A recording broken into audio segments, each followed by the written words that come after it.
Next, we are going to start with November. So, the very first abbreviation here is night.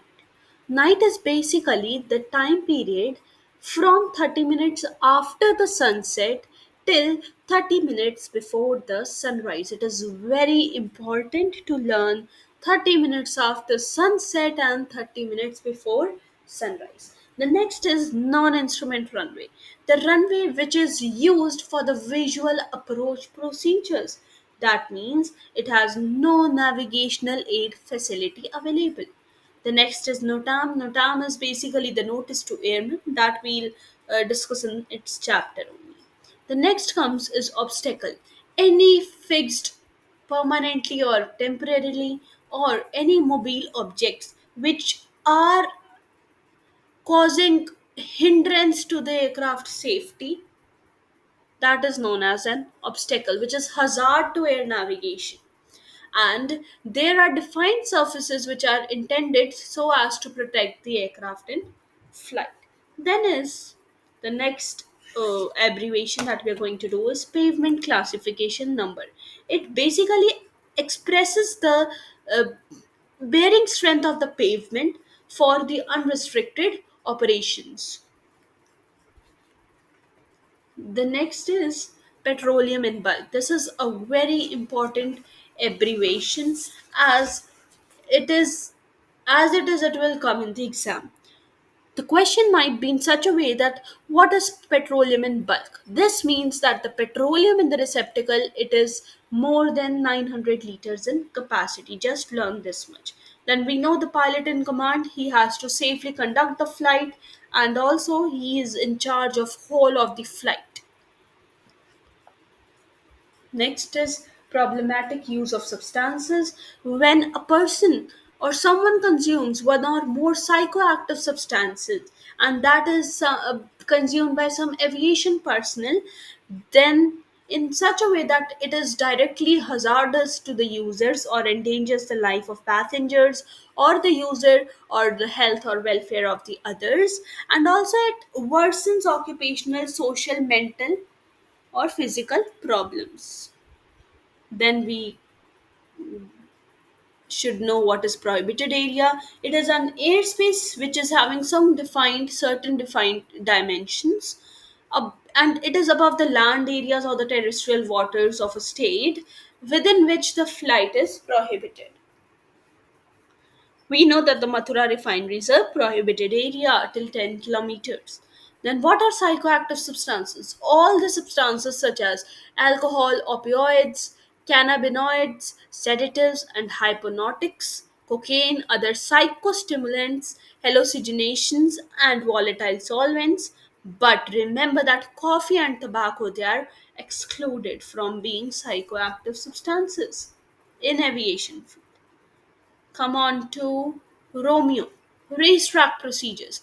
These are the procedures which enables the aircraft so as to reduce the altitude during the initial approach segment or establish the aircraft inbound whenever the entry into a reversal procedure is not actually practicable. It is basically you can take it as holding pattern, and it got the racetrack name from the uh, tracks of the horses. Remember. Then is repetitive flight plan.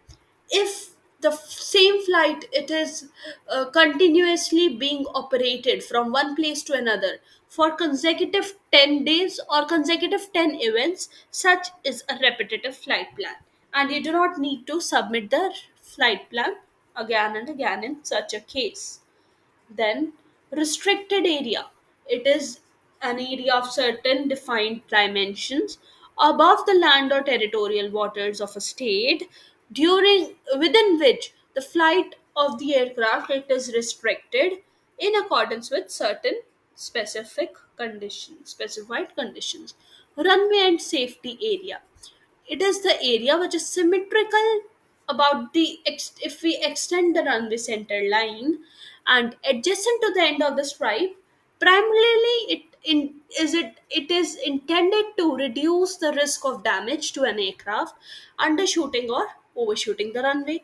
Runway turn pad, it is the defined area on land aerodrome which is adjacent to a runway for the purpose of completing a reversal track procedure, 180-degree U-turn or turn on a runway. Then is SIGMET information. This we do in MET as well as the upcoming chapters of air regulations. It is, in simple words, it is significant meteorological information. Then a special VFR. Sometimes the visibility or the limitations to operate within an aerodrome, it is under the VMC conditions. It is below the VMC conditions. So such flights they need to take special clearance from air traffic control services for a VFR flight. Then is standard instrument arrival star or standard information instrument departure. In case of IFR arrival route, they link some significant points on the ATS route with a point from instrument approach procedure from where it can be commenced. And standard instrument departure is for IFR departure routes which are linking the aerodrome with some specified significant points. It is also on the ATS route at which then route phase of the flight commences. Then is stopway. Stopway we've already discussed. Next is touchdown zone. It is the particular portion of the runway after or beyond the threshold where it is intended that the landing aeroplanes will have the first contact with the runway. Then is track. Track is basically the direction of the aircraft, the projection on Earth's surface of the path of the aircraft. Remember, heading and track are two different things, and it is also referenced from true magnetic compass grid knots. Then is transition altitude. Okay, so altitude at or below which the vertical position is controlled with reference to the altitudes. After the transition altitude comes the transition layer. It is the space between the transition altitude and the transition layer. Then transition level. Transition level, it is the lowest flight level available for the use above the just above the transition altitude. Uncertainty phase, a situation wherein uncertainty exists as to the safety of the aircraft and its occupants, and it is known as INSERFA. VFR flight under visual flight rules. Then is visibility.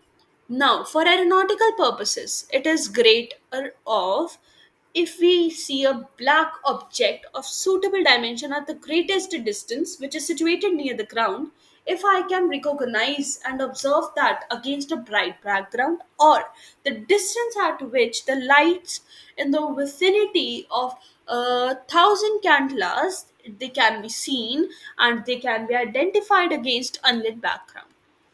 VMC, visual meteorological conditions, the conditions in terms of visibility, the distance from the cloud ceiling equal to or better than specified minima. Then comes the waypoint. From in between the routes, there are various waypoints which come between the routes which help us get to know our position. And these are of two types: fly by waypoint. A waypoint, like I'm not crossing over the waypoint but flying across from the side by the waypoint. The next is flyover waypoint above which I'm flying. Then wet or dry runway. A runway is considered to be wet. When the runway surface, it is covered by some visual dampness or the water up to a height of 3 millimeter deep within the intended area of use. A runway is dry if there is no visual or visible moisture and is not contaminated within the area intended to be used. So, here we complete our very first chapter. Thank you.